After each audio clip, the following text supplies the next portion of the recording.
Salut tout le monde, c'est Léo. Je vous avais promis une vidéo ou une publication sur les kits solaires en autonomie, sur des lieux sur lesquels on n'a pas d'électricité, pas l'eau. Quoi de mieux que de vous présenter ça depuis les temps. J'ai les canards, les ruches, etc. Et de vous présenter l'installation qu'on y a faite pour cette caravane en fait. Cette caravane qui n'est ni reliée à l'eau, ni à l'électricité, bien entendu. Allez, je vous montre ça. Alors ici, on a deux panneaux 110 watts chacun qui produisent du 12 volts. Ils sont reliés donc à un régulateur de charge. On se retrouve dans la caravane, le régulateur de charge est ici. Vous pouvez voir en fait l'arrivée des panneaux solaires se fait ici, le plus, le moins. Ici, on a donc notre entrée pour la batterie et après la sortie en 12 volts. Donc à l'extérieur de la caravane, dans ce caisson, se trouve la batterie. C'est une batterie gel spéciale solaire 150 ampères heure. Voilà, qui est donc à l'abri de l'humidité. Mais qui est cependant dans un caisson qui est ventilé. J'ai fait des trous pour que ça respire. À la sortie du régulateur de charge, on a deux prises USB qui vont nous permettre de recharger notre téléphone ou d'autres accessoires. Comme ici, cette lampe en 12 volts.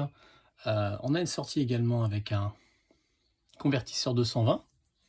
Convertisseur 220 sur lequel en fait, on peut brancher presque qu'on veut. Là, c'est du 600 watts max, je crois. C'est plutôt simple de le faire fonctionner.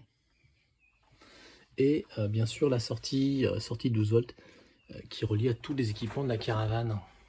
Donc là, l'avantage, c'est que en fait, ici dans la caravane, l'éclairage fonctionne en 12 volts. J'ai changé les ampoules par des ampoules LED pour que ça consomme moins. Mais j'ai également l'eau. L'eau qui fonctionne grâce à ces robinets équipés d'un petit interrupteur intégré qui fait fonctionner une pompe 12 volts qui est à l'intérieur. Et c'est bidon. Voilà. Ça fonctionne en 12 volts, c'est relié directement au robinet. Un réfrigérateur qui peut fonctionner donc soit au 220, soit en 12 volts, tout simplement le bouton ici, soit en fait au gaz. Généralement, je le fais plutôt fonctionner au gaz. C'est un peu plus économique. Je pense que les batteries et les panneaux solaires sont pas assez puissants, hormis peut-être les 3 mois d'été. Mais sinon, c'est pas assez puissant. Donc là, j'ai branché le frigo sur le... Donc là, il y a le frigo qui est allumé. On retrouve la lumière ici, lumière de la cuisine, lumière de la salle de bain. On a deux appareils en charge. Et donc, ça nous donne quoi?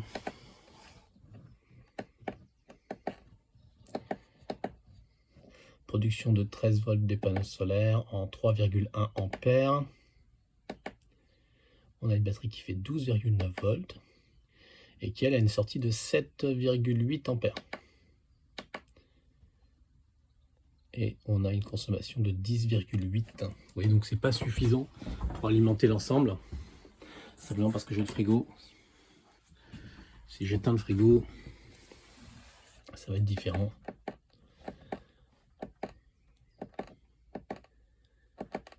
Voilà, on a une batterie qui est en positif et donc là j'ai l'éclairage qui est allumé. Pour autant, la batterie est en train de se recharger avec 1,1 ampère. Voilà, comme je sais que vous allez me le demander, c'est un kit que j'ai payé 453 € avec les deux panneaux solaires, le régulateur de charge, la batterie, les câbles, la connectique. Il y a environ 1 an et demi, 2 ans. Donc j'imagine que ça a pu augmenter un petit peu. 453 €, c'est le prix que j'ai retrouvé sur ma facture avec les frais de livraison. Donc vous voyez, on a quand même moyen de gagner en autonomie sans pour autant dépenser des sommes de dingue. Voilà, et bien écoutez, je vous souhaite à tous une excellente journée, un très bon week-end. Allez, salut!